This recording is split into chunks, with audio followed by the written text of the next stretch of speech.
Welcome back, everyone, to another episode of the Posttopostpod podcast. With me, as always, is my co-host, Chris Ronan. Tonight's a special one.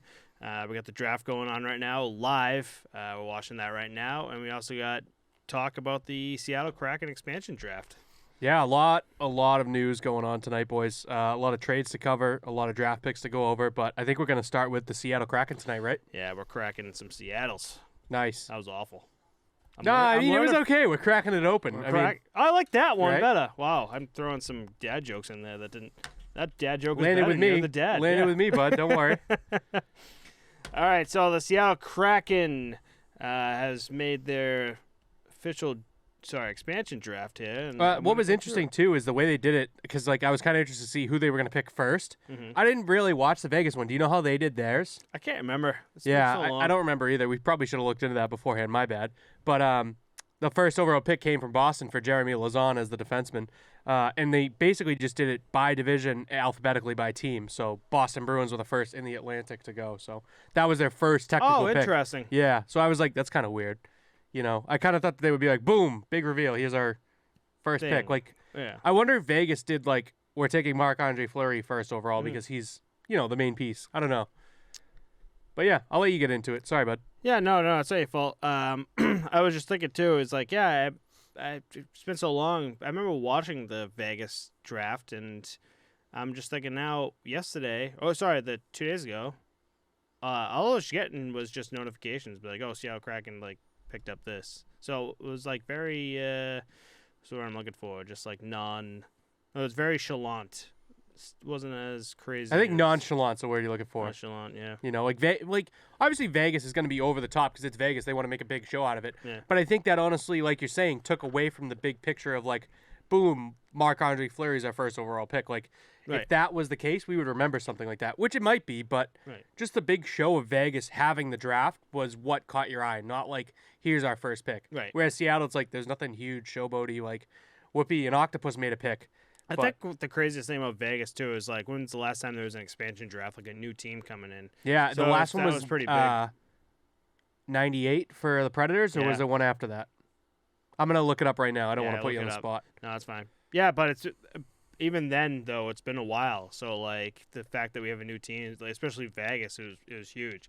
But then you have Seattle Kraken coming, and we're like, oh, we already did this 4 or 5 years ago. So. Yeah, and I mean, honestly, it sucks that people look at it like that because this is such a huge event. Getting to 32 teams, we're done now. There's not going to be any more. Mm-hmm. The only thing new that's going to happen is someone's going to move from one city to another, in my opinion. That's it. You can't do more than 32. It's going to get weird. Mm-hmm. Right. I love the fucking logo for Seattle Kraken, though. Yeah. How were you in the beginning with the Seattle Kraken? I'm all for it. I'm all for NHL expansion, growing the game, but this isn't Vegas to me. Right. Especially, we're going to get into it, but after the players that they've picked, this is not Vegas. Yeah. And it's not going to be Vegas unless they make blockbuster deals where they really put someone over a barrel and get something done. And they did, and then they didn't. I'm going to talk about who they drafted, and it was nothing like the draft Vegas had.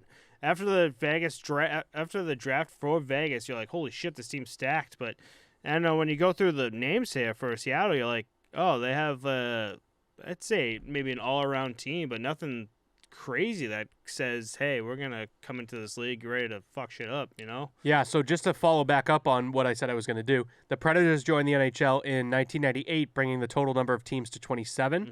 Mm-hmm. And then 99, 19 years after the departure of the Flames, the NHL returns to Atlanta with the addition of the Atlanta Thrashers, the 28th team. They eventually relocate to Winnipeg, obviously, in 2011. I mean, that's not that short term. That's, 12 years. In the grand scheme of things, yeah. But And then 2000 edition of the Blue Jackets and Minnesota Wild, we now have 30 teams. And then after that, it's Vegas and Seattle. So, yeah, the Blue Jackets and Minnesota Wild are the newest additions other than these two. Mm-hmm.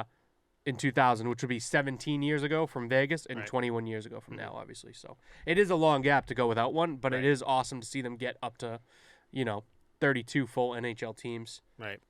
I think the best thing is, too, I know you said that the gap in between is, it's a good gap, but also you now have social media. You now have, how we're doing now with all the drafts coming in. Everyone's got a webcam, so you're seeing all this stuff. Yeah, you're literally seeing the players react to being drafted on live stream with their families. One guy, I forget what player it was. He's in Sweden with his family, and it's like, oh, sick draft party. Like, it's weird to even think about because back in the day, it's like you see pictures of like, I don't know, Mario Lemieux sitting on his couch getting a phone call, like a picture of it from his family. Right. And now it's like you have the live footage of him being drafted in front of his immediate family. It's only 4 of them. Right. And you're like, oh, sick draft party. But like the other guy's got like the whole like block at the house to like celebrate him getting drafted. I can't imagine the feeling at all for these hockey guys. It's insane. And that same Swede, I think, had his arms up at his eyes, crying his eyes out, like hugging his grandmother. It's like so different. Especially for Sweden, how big the NHL is. Like, would you be doing that for some Swedish league or professional Swedish league? This NHL is the league. Exactly. Like, that's what I'm saying. Like, NHL is the league. Like, you play hockey, you love the sport, and, if you're good, you push to get into this league. You push to get here. So when it's in the draft opportunity, getting to a team and being drafted in the NHL, you're like, holy shit, like, I'm getting to where I wanted to be this entire time, like training their asses off and shit. And you're seeing it too, which is awesome when you see the webcams of them hugging their families and stuff. Because it's not just the players working hard. Like this guy's at a banquet hall right now. Right. Matthew Coronado just selected 13th overall by the Calgary Flames. Right. There's a whole hall rented out for him and his family and friends to be there and celebrate with him. Like it's go back to what I wanted to say. It's not just the players working their asses off to get to where they want to be. It's the players' parents just like working, sacrificing weekends, so much to skates. Like get them to where they want to be and stuff, man. So it's so big. And the other side of it too is it's everything they've worked for, but there's a million more miles to go because just because you're drafted by a team, you're not. Whoa, buddy! You're not in the NHL. You're not yet. in the NHL. You got to go now. to the AHL and earn it. Most of the time. Right. So you still have a long way to climb. Which happens to so many draft picks. Like, how many times have you seen like fifth pick or fourth pick in the first round? Just like you never see them in the NHL. And it's terrible to call them flops, but like at the end of the day, like as from a business perspective and from the league, it's a flop. Right. So it's tough to see. And I don't know if it's a mentality that says I'm in the NHL now, and then they get to the AHL and they're just like, no, I'm good. Well, yeah, that's fucking brutal, dude. And it's also about the timing of the organization. I mentioned earlier about the 2nd overall draft pick for Seattle. He is in a much better standing than whoever the Boston Bruins end up drafting because Boston has their lineup set, or whatever team you want to pick, that has their set lineup and their set AHL roster. Mm-hmm. Seattle is like a fluid, open environment. So now you get drafted 2nd overall by Seattle, you could be looking at third-line minutes as an 18-year-old, you know? Right. Like, it's just different. Did Vegas go through the same thing? No, because they drafted so crazy, right? So now Seattle, you're right. This is the team that for rookies they come in and be like, I can make like a name for myself. You definitely can. Yeah, absolutely. And Vegas definitely did the same thing. Yeah. I don't really know anyone. I'll look into. You know what I'll do? I'll look up the Vegas draft picks since 2017. But a lot of what Vegas did was a lot of wheeling and dealing initially to trade their picks away for something else. Right. And I think we're going to see that with Seattle as well. And now you're seeing the back end of it is like Seattle's selling these picks to get players in, and now they have the players, so they're trying to sell some players and get more picks in and like reset their farm, What's going on, And Vegas did it like 10 out of 10. We're going to get into Seattle right now with you, and I'll look at who Vegas has drafted. Cool. Yeah, so Seattle Kraken's draft, one player has changed, but I'm going to go through them all. So for the goalies, they drafted Chris Driedger, which I think was a great pickup. Starting goalie, who basically took over the starting position for Sergei Bobrovsky in Florida. You got Vitek Vanacek, who we've talked about several times in this podcast. Excellent goaltender for Washington. And you got Joey Decord from Ottawa, who I don't know if I talked about him as much. I know he came into the I think toward like the later end of the season for Ottawa, and then he got injured.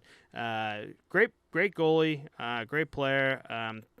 I wonder if I can put a link down below for you guys, but I've been watching this too many times at this point.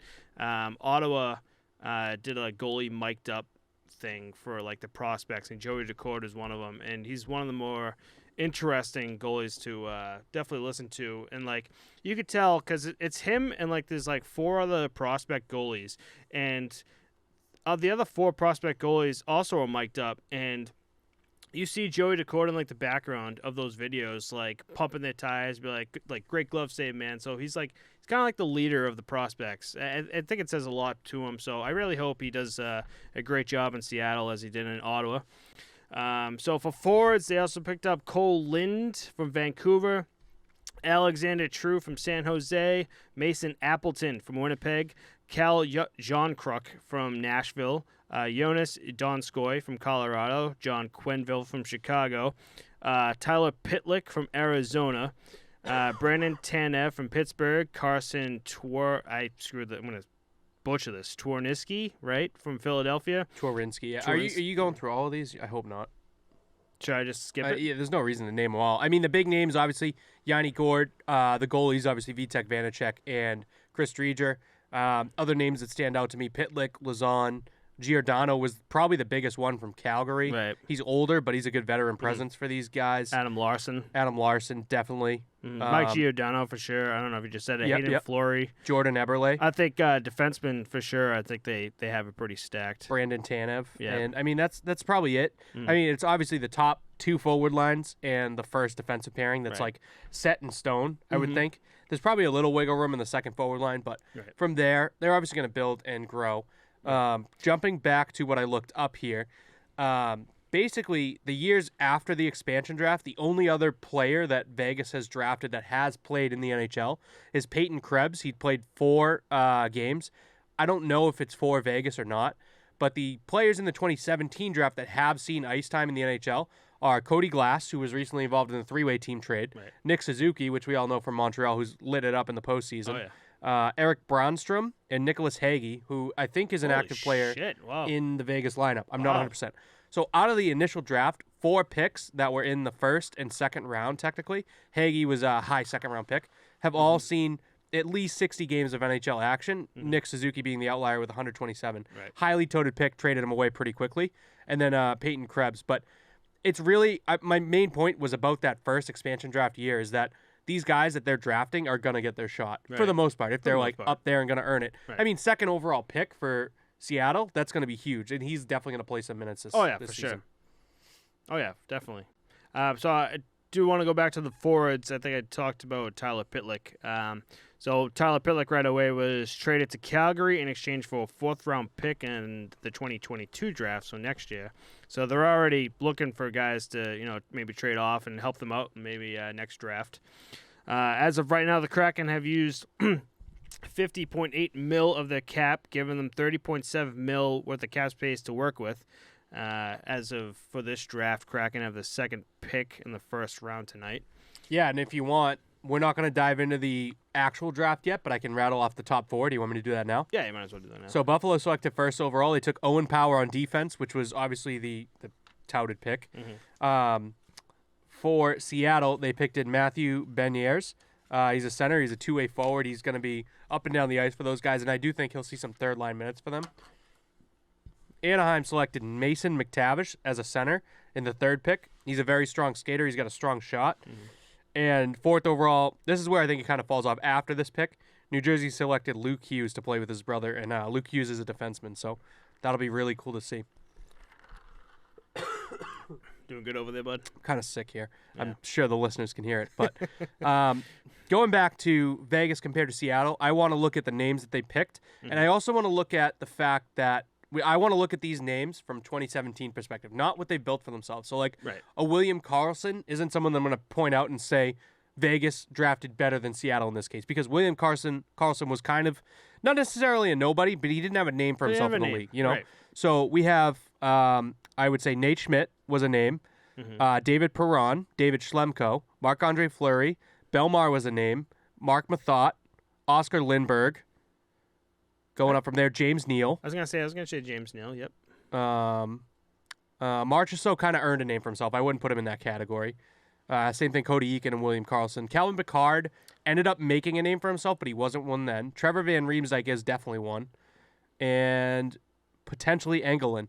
But even there, they drafted, in my opinion, so much better than Seattle. Right. And I think that that's their route. I want to see what Seattle's second moves are going to be to fill out this roster and make it look like Vegas did at the beginning of the season. Right. Because this right now is, I don't want to call it atrocious because they probably have something working on the back end, but it's not good, man. Just like this. If you put that roster up against an NHL team, they get fucking waxed. Yeah. So I do have something on it later on in the episode, but what was your take on Seattle not picking up Carey Price after he moved his no-move clause? He had an absurdly overpaid contract. He's much older than he was for the contract that he signed. He is injured for half the season next season, and his contract expires in 2 years, which would technically be a year and a half of playing time, with a bonus being paid out in September of $11 million. He's expected to actually start next season. Start, like, beginning of the season? Beginning of the season, yeah. That's fucked. So they basically lied. They're like, oh, yeah, Carey Price is hurt. He's not coming in until February. So, and then, like, once Seattle doesn't take him, they're like, no, he's good. Right. So, because I have it in the fuck it, we'll talk about it now. So he had hip problems and knee problems, and so the thought was he needed both hip and knee surgery that would take him out majority of the season.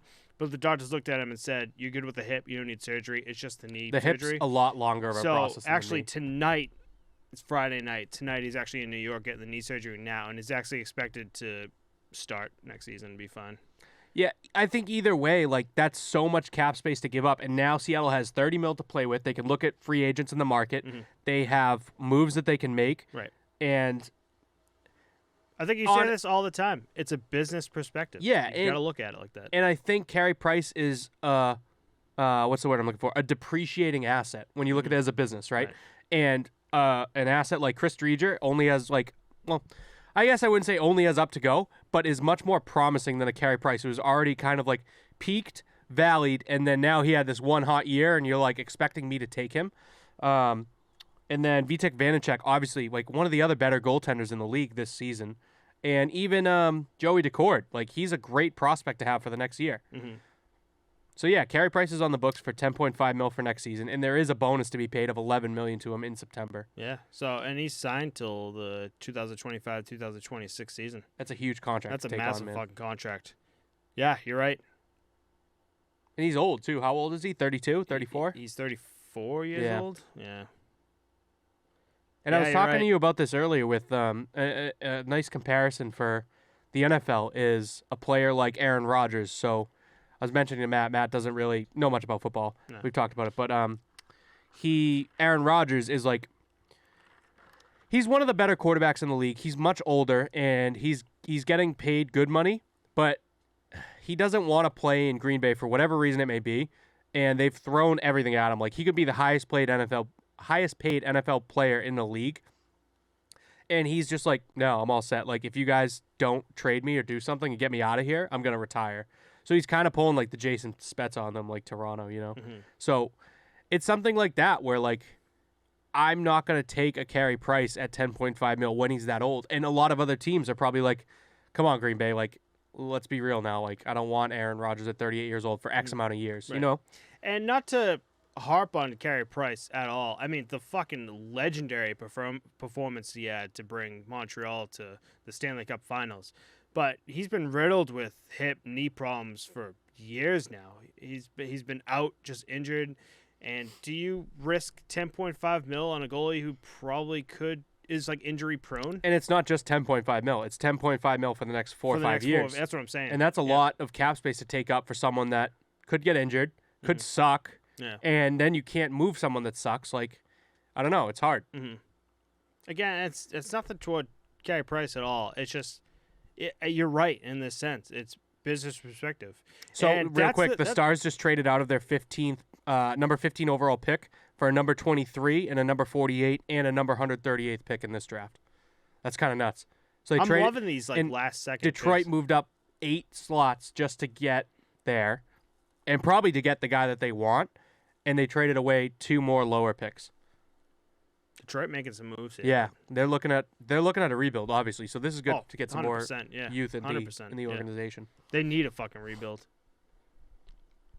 So, all right, when we getting into the draft night tonight, so we're gonna be talking about the draft night tonight. What's your prediction for Seattle for 2021? Even looking at this draft and anticipating that there are going to be moves to be made, where do you think they fall this season? Are they making playoffs? Are they out of the playoffs? How far do they go in the playoffs? What's their record? That kind of thing. Whatever you want to throw at me. From the perspective I have right now, I mean, we still got the draft. We still got, possible trades Seattle's going to make. But as of right now, looking at it, they have a full season now coming next season. So 82 games for them to all figure each other out to, be the team that they need to be. I think they have a good team that can get into the playoffs. I think they'll make the playoffs. I don't know if it'll be an easy trip into the playoffs like Vegas has, but I could see them making the playoffs in 2021. I think that the best thing they have going for them is the division that they're in. Right. I think that they're a fringe team in any other division, but in this one, you have San Jose, which isn't great. LA's not great. Anaheim's not great. Vancouver's not great. Arizona's a fringe team. Right. And then you have the lead dogs of Colorado. I believe St. Louis is in that division. I could be wrong. I'm probably missing one. But either way, I see them slotting in at a 3. No, not a 3. I don't think they'll make anything higher than 1, 2, 3. I could see them maybe making the 4 seed, but they're going to be on the fringe. You saw divisions helping teams out, especially after this year that happened. You got the whole North Division that Toronto is blowing it up is mainly because Ottawa was just a awful team, and Vancouver was going through this awful phase that they're going through. Calgary was okay, and then you have Montreal, Toronto, and also I don't know if you put it in the notes this Winnipeg. week. Sorry, Calgary re-signed it. Mike Smith for 2 years, right? Yeah. Did you have that on here? I don't have that on here. Okay. But there you go. There you go, fans. There you Calgary go. re-signed Mike Smith for 2 the more old years. guy. He's fucking old. He's for old 2 more as years. Shit. Good for Mike Smith though. Huh? He's been around for a while. Yeah, he has. I think he revamped his game a little bit in Calgary, but a 2-year contract, I don't know. I think I could see him with a Halak, right off into the sunset, call it a day kind of thing. Halak has announced that he's done with the Bruins too. I actually have something on that later on. But cool. yeah, Mike Smith, old guy, but those goalies. This is what I'm saying. You signed maybe a contract extension for 1 to 2 years with. That's it. With his age, that's the max. That's it. Yep. And I think after this 2 years for Mike Smith, I think he's hanging him up. I can't see him pushing any further. I mean, you really can't, No. So, wow, Detroit traded up for that pick that I called. Sebastian Cossa, goaltender, 15th pick overall, first goalie to go in this draft. Looking for goalies. Yeah, they could use him. Who they just traded? No, Carolina traded Nedeljkovic too. I want to talk about that. I have a whole thing on that. Okay. All right, sorry. I'm getting ahead of us. All right, let's move on to the next thing. Should I talk about why Arizona forfeited their pick? Yeah, you can jump into that real quick. So Arizona did not take their 11th pick overall. We're going to get into it later, but they did end up drafting 9th overall this time because of a trade. Yeah, right. So Arizona Coyotes had to forfeit their 11th spot this year after a hearing on August 6th of 2020. Jesus Christ. After a hearing on August 6, 2020, in which the Coyotes organization acknowledged that they had violated a policy by conducting physical testing on 2020 draft-eligible players prior to the Combine. The NHL announced on August 26th that they would have to forfeit draft picks, which was their second-round pick, 49th overall in 2020, and first-round pick in the 2021. So we got that right here. The organization also fined them $250,000 for violation under the Combine testing policy, which, with that said, Chicago Blackhawks move up a spot to get that 11th pick, but they're getting that 9th pick. But we'll be talking about that soon enough. Yeah, so obviously that Arizona Coyotes news is old news for a lot of you, hardcore hockey fans that know what's going on. But it's kind of cool that the draft still sees the 11th pick as forfeited, and they have the next team as the 12th pick. Mm-hmm. It was actually oh no, you're right. Chicago took Columbus ended up taking 12th overall, and the 11th says forfeited by it still says it, yeah, by Arizona. Sorry, I meant to put that up. Yeah, because 11 still says forfeited, and then you got 12. Yeah, and actually they must have traded it or something because Columbus picked 12th, mm-hmm. so that must be an older it came out, right, selection order. Mm-hmm. Okay, yeah. So we'll be talking more and more about the draft coming up. We've been through a lot. Yeah, as we go down it, I mean, honestly, just to put it fresh in your minds again, there's not really much after the top 4 picks. These trades to get up and down to get someone that you really want, like Detroit just did for Cossa, happen. Right. But the top 4 picks are really what you look at. Top 3 technically. Right. But I thought the 4th one was kind of nice with the family aspect. So Buffalo took Owen Power, Seattle Matthew Benier, Anaheim Mason McTavish, and New Jersey took Luke Hughes. Right. Yeah, like Chris said, in these drafts, especially for hockey fans, for the NHL, you're looking at top 4, maybe 5 picks, and then after that, it's just like straight to AHL and kind of see them grow from there.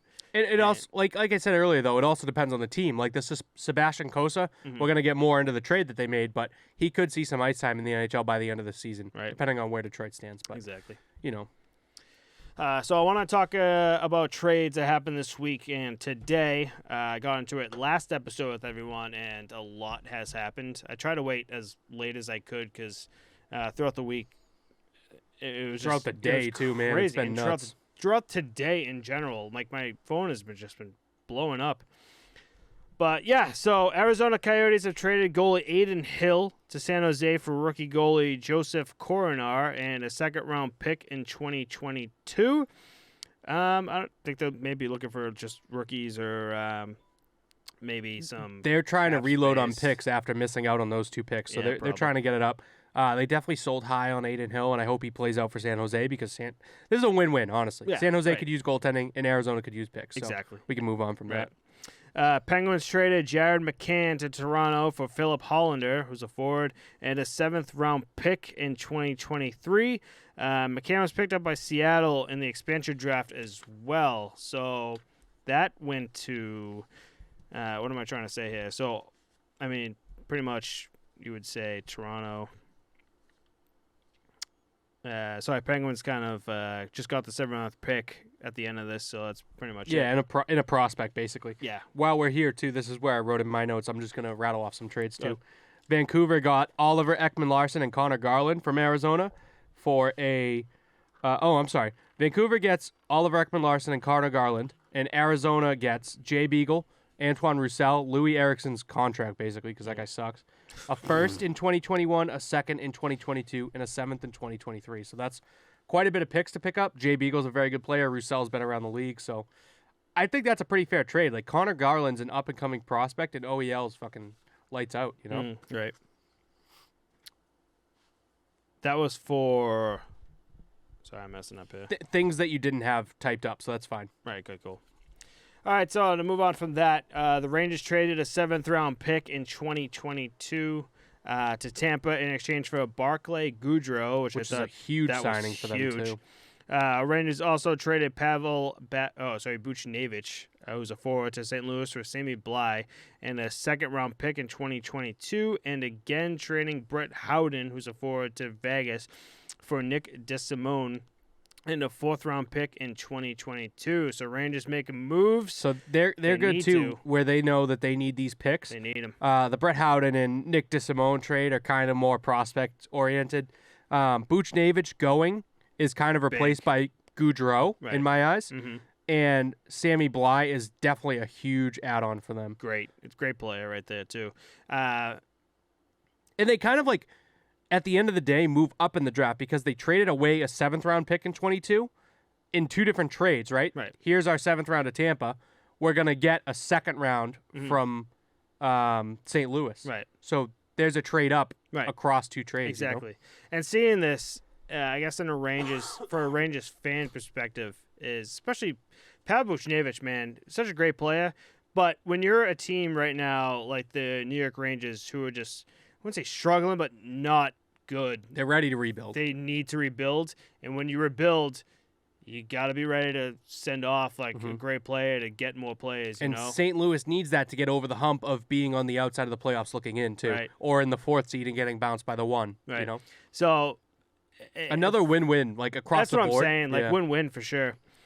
So Flyers, again, moving on, we got the Flyers. They traded Philip Myers, who's a defenseman, and Nolan Patrick for Ryan Ellis. Flyers also traded Robert Hagg, a 2021 first-round pick, so this pick, and 2023 second-round pick to Buffalo in exchange for Rasmus Ristolainen. So I follow this girl on YouTube. You guys can look him up. I might put something down here for you guys. Her name is Melody Martin. She's a massive Buffalo Sabres fan, and it has been an adventure watching her, especially last season when they Yeah, right? I think she kind of roasted them, right? Like, Oh my what the God. fuck are we doing here? But Yeah. it was deserving. Like, what the fuck are we doing here, Buffalo? But we ain't roasting them tonight. We got the jerseys going on. You got the Buffalo Sabres. Yeah, hat. Owen Power's going to come in and replace Rockin'. Rasmus Ristolainen, and she's going to forget right about him, in my opinion. She was giving Ristolainen shit. She was like kind of going through like the stats and everything. She thought, she thought the Flyers made like just the worst like mistake ever. But I mean, when you go back and look at Ristolainen's like stats, he's a huge playmaker. You're a playmaker on a team that. How do you make a play on a team that isn't? The whole team in general just wasn't good, and it's difficult to be a playmaker on a team that you guys aren't connecting well. To be a playmaker on a team, you have to connect well to know that if Ristolainen's coming down, we'll say on the right hand side, to be right next to the net on the left hand side at like a certain point because that's where he's going to hit you, and they didn't have that team chemistry. Team chemistry is what I want to say, and I think this is a big trade. I think Flyers picking up Ristolainen's a big move. I think he's going to be a great addition into the Flyers here. So I didn't watch the video, obviously, but I think that she's looking at it in the wrong light. Where She is, yeah. Ryan Ellis and Rasmus Ristolainen going to Philadelphia are really going to shore up their back end, and that's what Philadelphia needs after seeing last season win. I think you also agreed that Philly looked really good at the beginning of the season. We were like, holy shit, this is going to be a fucking stacked team. They're going to do something. And I think that the defense in front of Carter Hart was lacking, to say the least. So the Buffalo Sabres getting Philip Myers and Nolan Patrick, along with a first-round pick and a second-round pick, is great for their rebuild. And you can trade away those big names in Rasmus Ristolainen and Nashville trading, obviously, Ryan Ellis to them. Right. I mean, disregard that. But in general, they're in a fucking rebuild, so they're going to have to rebuild. You know what I mean? That's the way I see it. And Ristolainen's, again, the player that needs to go. And if she thinks that the Flyers got fleeced in taking Ristolainen... I doubt that. But if she does think that, good. Good. You got more out of giving away this guy, and you got more in for him. Like, you're a Buffalo Sabres fan. There you go. There you go. Why even say anything? Why? I don't know. We're going to get to it later, but I think Stevie Yzerman did the same thing in Detroit with that trade last season and the trade that we're going to cover later on this season. She was looking at stats in the video, and she was just like, she's kind of laughing. She goes, I don't know why the hell you want Ristolainen. I'm like, no, there's a huge reason why you want Ristolainen. He's a great playmaker. Again, he doesn't have any of the goals to show, but like the assists compared to the goals that he has just shows he's going to be the player to pass it in the right spot to the player to a good scorer. So and the stats look different when you're on the 31st best team in the NHL that lost 17 games in a row versus being on the Flyers who just missed playoffs this season. Exactly. To go back to your Flyers thing, I don't want to sound like this fucking Bruins fan that for some reason just paid attention to this one game. But it was the game that showed me how bad the Flyers were doing. And it was that outdoor game versus the Bruins, that game. I think that there's a lot of outside factors to look at there, but go on. But it really showed me how struggling Carter Hart was. And just in the team just in general. The Bruins were all over him. I get the Bruins were really good. I wouldn't say really good, but they were like fuck it. They're a really good team last season. But not in a way where they were able to shit all over Flyers that game. But that game, when I was watching it, really showed me it's like, man, they're struggling, especially Carter Hart. I think it's just because I wear pit vipers and you make me come do media when the team's playing Barbie Girl, and now I have to miss the Barbie Girl song. Nice How was that? Was that pretty good? I like that. Did you like the accent? I thought it was kind of good. Yeah, you nailed it. Yeah, really, if I could roast it online for that one. Yeah, right. I'm going to throw you in the penalty box where the Dunkin' Donuts girl is. Pasta's feelings are hurt. Want to add any more to that? We're going to move on? No, yeah, that's good. Okay, cool. So we got the Coyotes. You think you could tackle this one on your own, too? Yeah, we're good. I'm gonna circle back on it when I come back, though. Oh, for the Coyotes? Yeah. Okay. I know there's more that you wanted to say to this. So for the Coyotes, they received Andrew Ladd, defenseman, a second-round pick in 2021, so this draft, a conditional second-round pick in 2022, and a conditional third-round pick in 2023 from the Islanders. I'm going to assume this is the Islanders' way of saving cap space. Ladd had 2 years left in his contract with $5.5 mil per season, now giving New York $17.6 mil in cap space. Arizona also acquired Shane Gostisbehere as a defenseman, a second-round and seventh-round pick in 2022 from Philly in exchange for future considerations. I know Chris wants to go back to this, so I think I'm just going to have these notes on the side here for him.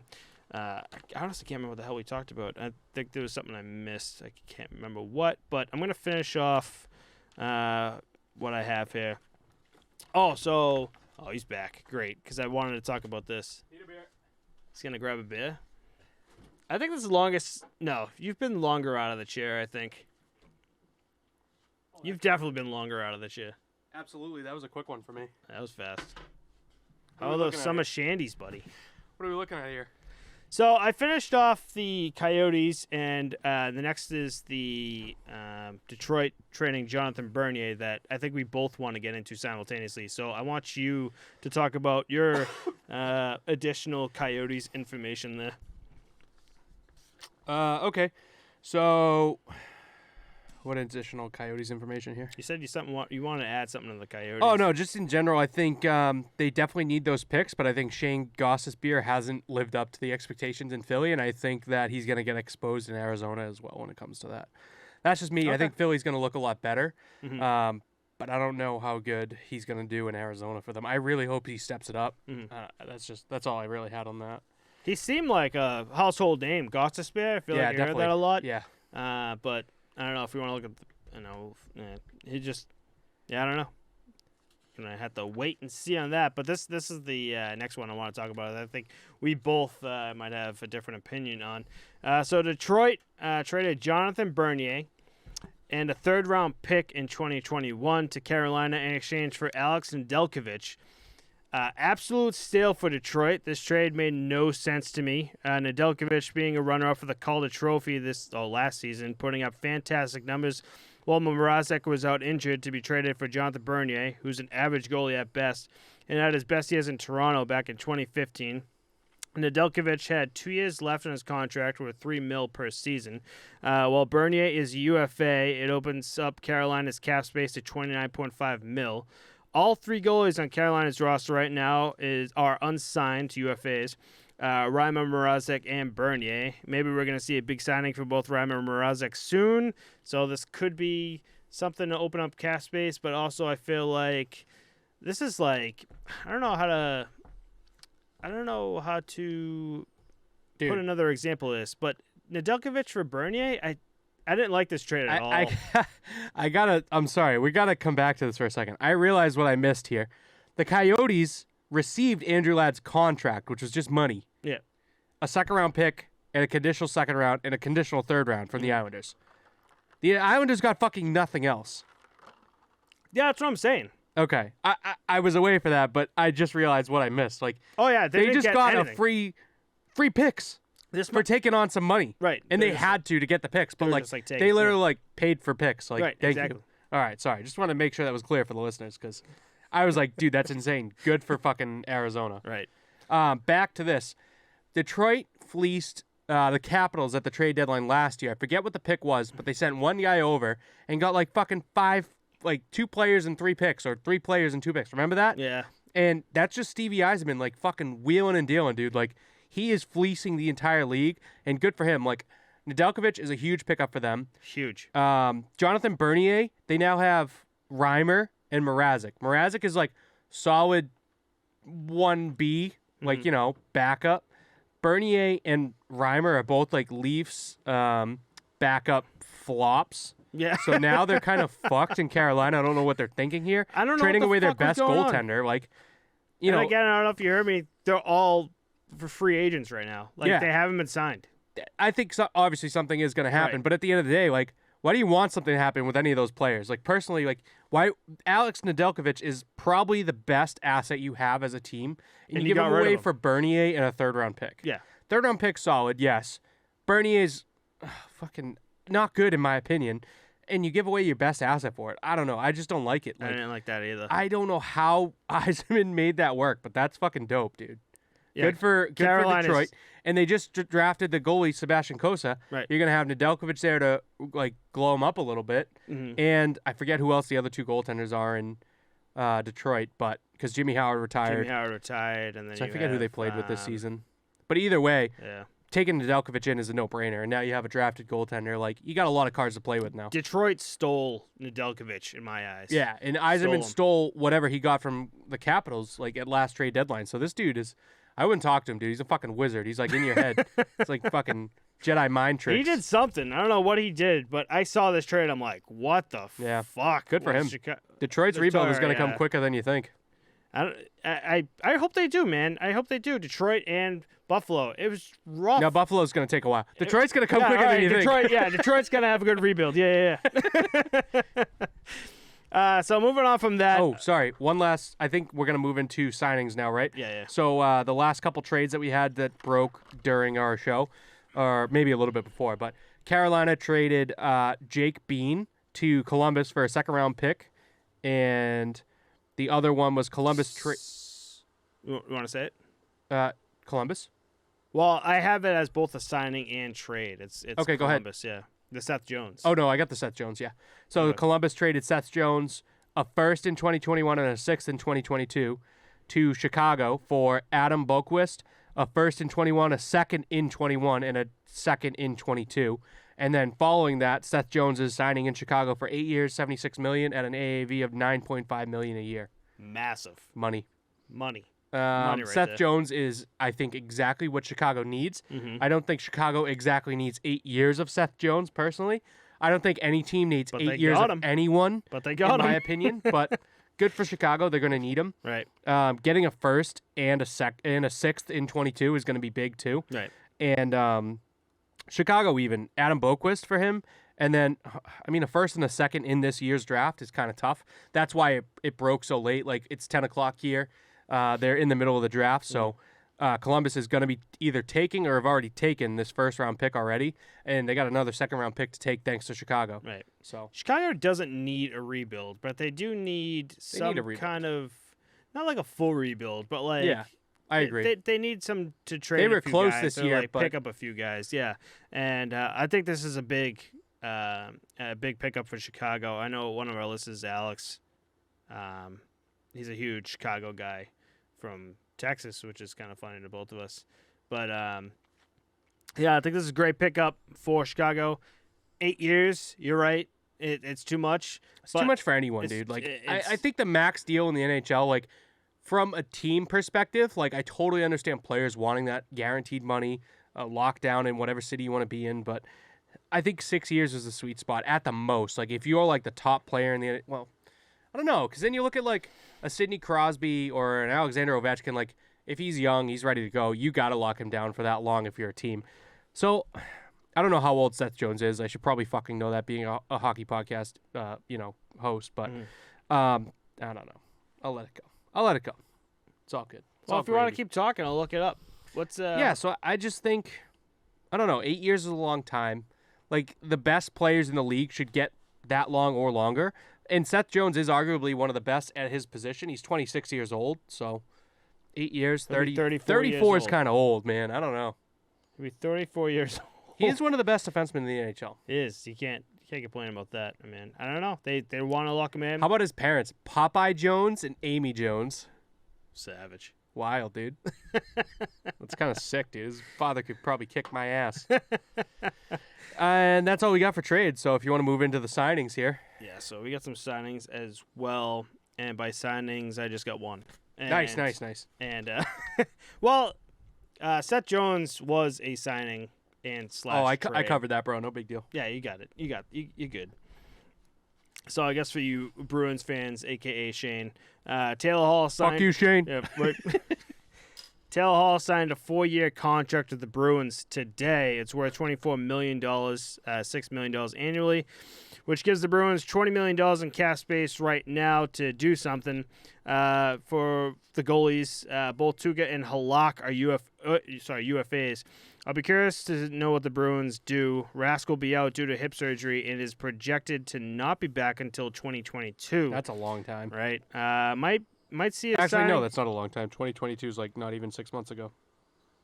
Doesn't that seem like a while? Yeah, but it's like literally It's literally we're just in like- almost August, so it's like 5 months away. Okay. Oh, yeah.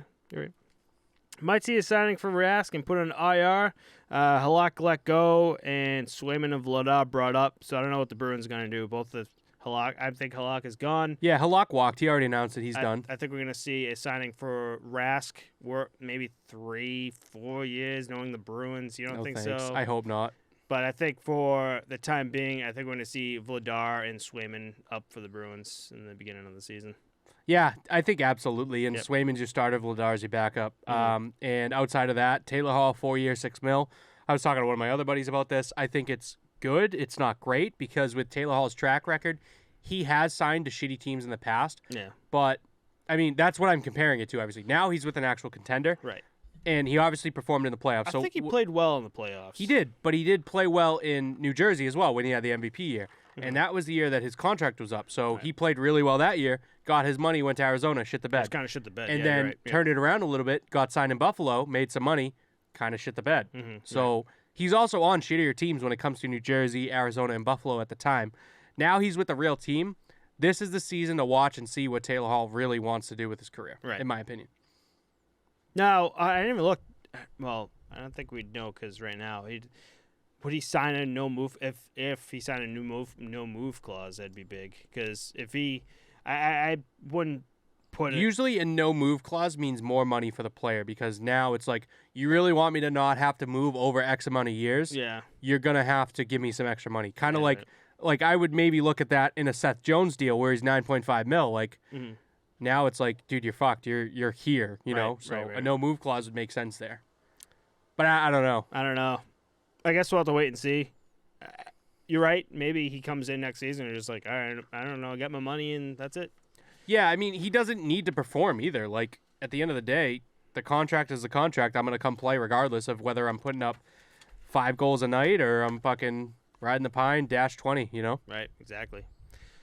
So actually, the next thing after that was the Carey Price, but we already covered that. Yeah, so that's good. So that's good. So just for a quick little insight on the number one overall, defensemen that are drafted number 1 overall in the past few years. 2021 this year, Owen Power. Before that was Rasmus Dahlin in 2018, and before that was Aaron Ekblad in 2014. The other names before that weren't too crazy. There were a couple big ones back in the day, like Potvin, I think, and there was one in between. But other than that, like, no one's really been as big of a name as Ekblad, in my opinion. Dahlin's obviously proven himself a little bit, you know, fills right into the NHL slot from being drafted, you know, only 3 years ago. So, yeah. There was a random fact that I don't think I was going to bring up, but I might as well. It's the Hughes brothers. Yeah, I like that. So it was the first American-born trio to be drafted in the first round. Which I thought was cool, but forcing it to say American means that there was Canadian. There must have been like Canadian. Yeah, they could have been brothers, like 3 brothers that were, you know, all obviously drafted fucking first brothers, round, all yeah. drafted in the first round. I don't know. I couldn't name them. No, not at all. I mean, But then again, back in the day, man, when Montreal was fucking Montreal. Like, because you had Gretzky had a little brother, and then you had the Sedin twins.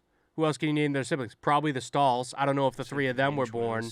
I mean, drafted all first round. Oh, man. Jordan, Wow, I Eric, didn't and think what's the about third that. one? Are they all? Because they all have to be first round picks. Jordan, Eric, and fuck, I can't remember. Stahl. I wonder if I can look up Stahl brothers and see what comes up. Jordan, Mark, and Jared Stahl. All of whom had NHL contracts. Wait, where's Jared's- Eric Stahl? There's a 4th Stahl? Yeah, he's not related, I don't think. Jesus Eric Stahl is not Christ. related. Well, this is going to be dead air if we do this. We should check this out later. Yeah, we'll do it another time. So you want to get into talk about Rick DiPietro again, like last? Yeah, it's a great idea. You have any follow-up information on Rick DiPietro? Yeah. Did you guys know he's still getting paid? He's not getting paid. He got bought out. He's still getting paid.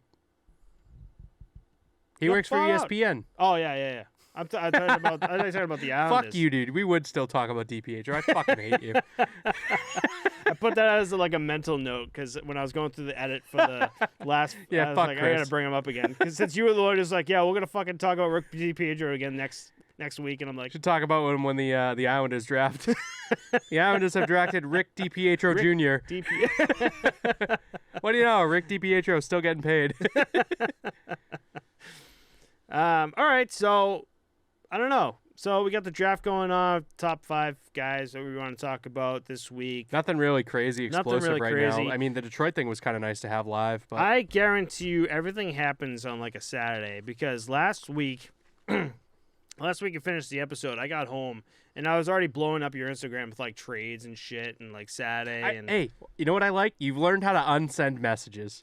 That's the best thing in the world. Do you want to tell the fans? I do want to tell the fans. Aggravated at what I do. I hate it, man. I go on and I'm like, oh, sick. Here's a trade. I send it to Matt, and then he logs on 5 hours later and sends me the same fucking post.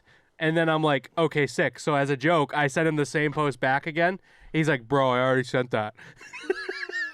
So, like, this fucking dick. So this is what I do. I get on and he doesn't check his messages is what he does. You're right. You're dead on. Because if you check your messages before you go to the feed, you'd see, hey, Chris sent me this cool trade. Nice. And I don't do that. I go on Instagram and I start scrolling. And once I get to a point, I'm like, that's cool. And it's gotten to the point now, do I send this? And I'm like, yeah, I'm going to send it anyway because I don't want to lose the spot. You won't lose it. If you see it and you go to your messages and you come back, it'll still be there. Mine refreshes all the time. But yeah, but that's because you like hit the new post, or you swipe it up. Like, if you go to the messages and come back, it's still good to go. So I just send it again. That doesn't hurt anyone. He can just keep scrolling through the messages, or I can unsend it. Dude, the fact that you learned how to unsend, it's like godsend. Godsend to me. Because I'll see, like, I'll have sent him something like 3 hours ago, and then I'll get like a message like from Matt Small or whatever, and then I'll log on. Or no, I won't even log on. I'll see it, and I'll wait a few minutes, and then I get an unsend, and I'm like, all right, cool. I don't have to check my phone now. I'm good to go. Everybody's happy. So you also gave me shit on Discord too. Was it Discord or no? It's Snapchat now because we're on a Snapchat group with a bunch of our friends, and I realized that I can unsend shit on Snapchat too. So that bothers me to no regard because I can't tell what he's unsent, and it's not because in Snapchat someone said, "Hey guys, want to hang out?" and then 3 hours later, he says, "Hey guys, want to hang out?" and he unsends it. I don't know what the fuck he's sending, and he's unsending. That's some slimy shit. That's entirely different than Instagram, and you know it. I don't know what you're sending, but I don't like it. I don't like that you're unsending it on Snapchat. Anything I've ever sent is a GIF that like doesn't work. Like, you know, when you're on Snapchat, you're looking at GIFs, and it's just like. That's even better. So you're like, oh, this is perfect. I'm gonna send this one. You send it, and you're like, no, that's not right, and you unsend it. No, so you say you go into GIFs and you do search or whatever, and you're scrolling through to find the GIF. A lot of times I'll like bump click one. I'll bump click one and it goes up. Okay. So I go on and unsend, and here comes Chris. 2 seconds later, he goes, "Who fucking No, dude, you do it. Shit? You do it like. I didn't say it like the first time he ever did it. I said it like 9 times later. I'm like, all right, Matt, why the fuck are you the only person that's unsent something 8 different times? So I get it now. I totally get it. But the way you initially just described it was like, why? You think I'm saying like, hey, anyone want to hang out besides Chris? And then once I see Chris's head pop up on Snapchat, I'd be like, unsend, before you can see it. And they're creating plans without me. No, but the way you described it at first was like, I'm going to find the perfect gift for this. And you're like, oh yeah, that's it. That's it. And baby. You send it, and then you're like, no, that's not it. That's not it. That's not it. That's not the gift I want. Because it's 2021 and people talk through gifts. Yeah, you do. I think it's funny. I open it, and you get the little pop-up of me, the little Bitmoji looking at it. Dude, you were the fucking worst. And then I leave. You were the worst. I get a notification on my phone. I'm going to check it. I'll see it. I'm out of here. I set up, because in Boston, it's been raining so damn much. It's been good this week, though. It has been good this week. But it's been raining so damn much all summer that I have an outdoor... I don't know. What do you want to call it? Couch? Patio set? I don't know what the hell you want to call it. Yeah, patio set's good. But I can't use it because it's constantly raining. So I went out and I got a... Do you have... Oh, sorry. Go ahead. I still can't remember the... It's not a tent, but it's a... Yeah, it's a tent. Yeah, I guess you want to call it. It's not like a camping tent. It's a... It's a... it's a tent, man. No, there's a name for it, and I can't remember what the hell it is. It's Dude, like... it's a fucking tent. It's like... It's got 4... legs or whatever, and on the top it's just like a cover and oh my god, it's not with the P. It's not, no, because a tent is where you sleep in. So what the hell? It's not a patio. Oh, it's a I was gonna say poncho. All right, It's a poncho. it's a poncho. Matt bought ponchos. Who wants to come hang out? Matt's got ponchos. I got ponchos. You know what a poncho is? Yeah, it's for the rain. It does make sense though, I guess. But do you know what a poncho is? No, explain to me. Are you fucking with me? I look shit up. Are you fucking with me? No. Okay. Of course I'm fucking with you. No, what's a poncho then? You fucking with me. What's a poncho? Poncho is like that stuff you put over for like when it's raining. All right, he knows what a poncho is, boys. Jesus Christ. This is fucking dead. It's a tent, man. I'm telling you. It's when you have an event and it's raining out, so you buy this thing to go over all the tables that you have with all the food. But it's not like I'm gonna take a nap tent. It's like a fucking I have a tent. Yeah, I mean, this is gonna kill me. If you find the word, it's gonna be flashing in big red letters right here. Because I got nothing. I'm usually pretty good about this. Oh, canopy. I know there's some canopy in there. Canopy. That's what it's called. It's not a tent. It's a canopy. It's a tent. I mean, it is. It's fuck. It is a canopy. Is what it fuck. Is. It's a canopy. I think it's a canopy. I think you're right. Fuck. So anyway, bought a canopy. Bought some sides for it. He's got a couch. He's gonna light a big ass fire underneath it and see what happens. I got a grill. I got a fire pit that can move, and we can chill out there. Matt's big about like making hard plans, and so am I. But I know these guys, and I know that they're not big about making hard plans. They're like, if they can show up one night and be there, they'll do it. But they're not going to be like, yeah, I'll be there next Wednesday, 7 o'clock, let's do it. Yeah. But I'm like big about that too. I'd rather be like, yeah, let's do it. I'll be there 7 o'clock next Wednesday. Yeah, for some reason, Wednesday is like their thing to do. Yeah, but they're not going to come to your house on Wednesday. No. They go to this place on Wednesday. On Wednesday, yeah. Right. So Friday. Anyway, where the fuck was I going with this? Yeah, so I got a canopy, boys. No, because I want to talk shit about Chris. Cause nice. Great call. I put up a photo of it, and I'm like, hey guys, I got the canopy ready to go. Put the fire pit there. We can grill. We can have some beers. We can all just like chill together at my place instead of having to go to a friend's place all the time. And you see on Snapchat, you can see all the faces kind of pop up. See my little Bitmoji. 99% of them, when you see the face come up, they're reading it, and then you see like a little typing thing because they're just like, I'm going to respond to this guy. And here comes Chris with his head popping up and they're just leaving. All right, Matt. No response at all. A little letter cutting for you. Okay, Matt. Okay. Matt, okay. Okay, Matt. Okay, Matt. Okay, Matt. Okay. Okay. How many people answered? A lot of people. One. Who? Tommy. No, Tommy, that was today. I've already put it up like this week. And yeah, everyone else. Charlie and everyone else was down. Like, oh yeah, sick. Definitely down. Mm-hmm. No one had solid plans, bro. I said Friday, and even how are we gonna do Friday? It's 10:30 at night. You're gonna go over there at 11 o'clock. They're not gonna fucking show up at 11 o'clock. They're already shit-faced at their own houses. We'll figure it out, man. We'll figure it out. Yeah. To be continued, boys. To be continued. The Snapchat saga continues. Sure does. Always will. Never ends. But your boy is not going to commit to any. Well, I'm down to make plans, man. I'm down to make plans. But, like, you can't expect us to go there on Friday night, 11 o'clock at night. No, I might be able to do, like, Saturday or something. Yeah, Saturday, Thursday. All good options. Yep. Just not Friday. I'm down for it. Not Friday, not Wednesday. Done. I was trying to figure out, like, a good day. Yeah. It's tough. Yeah. We'll figure it out. A lot of commitment. I tried to get one night where we could go to Wild Wings instead of Tommy's house beforehand. Bro, we've been at this for weeks. I'm all set. I stopped asking. I said, okay, whatever. No one really gives a fuck, so. No, we want. I'll go to Wild Wings by myself. You know what Kyle wanted to do when we're all set? And this is like real quick. December? Another goaltender just drafted in the first round, number 20th overall by Minnesota Wild, Jesper Wallstead. He's been sitting there for a bit. I think he was projected 11th-ish. But that's good to see. Sorry, go ahead. We talked about this like December, January. We're like, hey, when COVID's over, well, here in Boston, and everything opens up, let's go to Kowloon, which I've never been to. Oh, let's go dude. drink and everyone forgot. If you send that in the group chat again, they'll make a plan for that because that is something that's worthy of making a plan for. Think so? I've never been to Kowloon. It's bomb. It's basically any other Chinese food place you've ever been to. So I'm going to go on Snapchat tonight when I get home, and I'm going to make the plan. And I guarantee you I'm going to see Chris's Snapchat head pop up and then just disappear because he refuses to respond to anything. You don't understand. I'm on your page. We should make plans for things. None of them want to make a plan. So if you're like, hey, let's make a plan, and then I say, yeah, let's do this day, this time, no one answers. But if you say, hey, let's make a plan, and one other person says, hey, maybe we should try this night. We'll do this night. once everyone else jumps on board, I'll be there.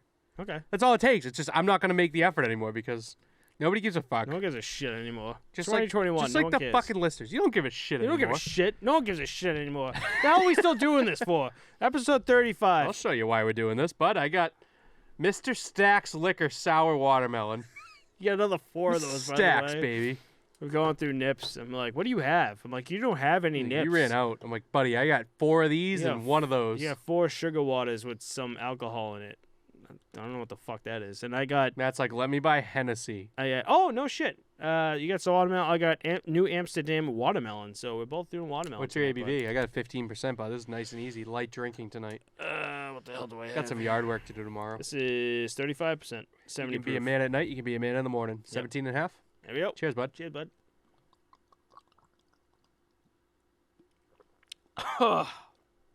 That was actually not that bad. I also love the ASMR of you guys getting to hear our, like, glug, glug, glug, glug, glug, glug, glug. I think Billy does a great job with that because he like zooms in on us Yeah. and like the audio just pauses with us just like sucking down. I Some think nips. I mentioned 1 week about pouring these into shot glasses so they don't get that and we can literally shoot them, but we never ended up doing it. No, I never have done. Got the Bruins on the clock here with the 21st overall pick. Well, I don't want to wait and see what they do here. Yeah, fuck it. We'll wait and see. So I'm gonna. Who's up next? Is it Bruins next? The Bruins are on the clock right now with the 21st overall pick, like I said. Sorry, that nip hit a little too quick. So everyone playing hockey at all? No, I took last week off. Just been trying, settle it down a little bit, pucks in deep. Beautiful. Yeah, nice. I was trying to play. Actually, I played for. It's funny for everyone listening. For a goalie perspective, is last Thursday when I played for these guys, and it's normally like if they play every Thursday, you're gonna get something like Wednesday or Thursday, be like, hey, dude, can you play again? And it happened again. Like Wednesday afternoon, they texted me, and this job is killing me. Like I'm just exhausted. So I saw it, and I saw it and put my phone away, and I totally fucking forgot about it. You gave him one of those. The old Snapchat Bitmoji pops up, Bitmoji goes away. But I knew it was there, and I knew I was going to respond. But yeah, actually, but you didn't you respond, didn't so you respond. did what I did. I pulled a Chris. And then... Buddy, in my text, too, I'm sorry to interrupt. In my text, I leave my red receipts on for that reason. So people, like, you don't have iPhone. iPhones to iPhones, when you open a message, it tells people that, like, I read the message at X time. So it'll say, like, read, 10:28 p.m. And if I don't answer them, they're like, what a dick. They'll text me, be like, hey, what the fuck? So you leave everyone on red. I don't leave anyone on red. I answer them, and if I don't, they text me again, and I say, oh, my bad. There you go. How are you? How are you now? So, so Thursday came around, and I texted him around like 1 o'clock. I'm like, hey, man, sorry, I'm just exhausted. And then he's like, oh, yeah, I already found a goalie. I'm like, sick. Awesome. That's on you, dude. He already found a goalie. He texted like 9 of us. You know how difficult it is? He probably did, but you know how difficult it is to find goalies? How many times I've done it? How many times someone's texted me at like Monday and Wednesday comes around, I'm like, oh shit, I forgot to respond. And like, I'm like, hey, you still need a goalie? Even though 2 days, it's been 2 days. How many times have you done that? that? We still need a goalie. How many times have you given the old Several Bitmoji? times, but do you know why I used to always do that? Is because us goalies just get fucking, before COVID, I used to get like at least 20 fucking texts a day. Doesn't mean you dust people. You just say no. No, thank you. Yeah, but when you're like in the middle of the work and you can't really use your phone, you see it and be like, all right, let me respond to him later when I can, and then you forget. My phone is my work, so I get that mixed up quite a bit. But I feel bad because my buddy Dan Medeiros, your buddy too, from 3-on-3 MAHL, has been asking me to skate on Friday nights, and haven't been able to do it because we do the show. So we got the Bruins pick is in. Let's see what Governor Baker has to say. Just kidding. That's Don Sweeney. Let's see here. All right, Sweeney, let's do it. Here's the delay. Oh, Sweden. That's Sweden. What are we doing? We going Swede? Look at them all checking When's the their last hair. time a Russian played for the Bruins? I don't know. You could look that up. That's a good question. Oh, Sergei Samsonov. Done. You don't think a Russian has played since Samsonov? It's Samsonov. Sergei Samsonov. Fabian Lysell. First round, 21st pick, 18 years old, 5'10", weighs 172, right winger, kind of small. How are you now? Shoots righty. Sergei Samsonov. Hey, no. Who was the goalie? Anton Hudobin played for us. You fucking dink. Oh, good shit. Moving on. Did Sergei Gonchar play for us? That's cool. I like him. I think Gonchar played for us. I don't know. He closed the tab so fast. He fucking popped up on the list. I don't give a shit. All right, so want to close it out for us, buddy, tonight? So, I don't know. Where the fuck did we stay here for the Bruins draft? We got some fucking Swede. That's probably... He's from Gothenburg, bud. Gothenburg, Sweden. Oh, here we go. How tall is he? I guarantee you, Swede, fucking 6'3". Listeners, whoever listened to what I had to say, please message Matt. Let him know how tall he is, how much he weighs, what position he plays, and what hand he shoots with, okay? Put it in the comment section because I'm the only one that looks at that. Thanks, everyone, for listening. If there's anything you want to see us cover next episode, let us know. Our links are in the description, and we'll see you all next week. Say it. Later.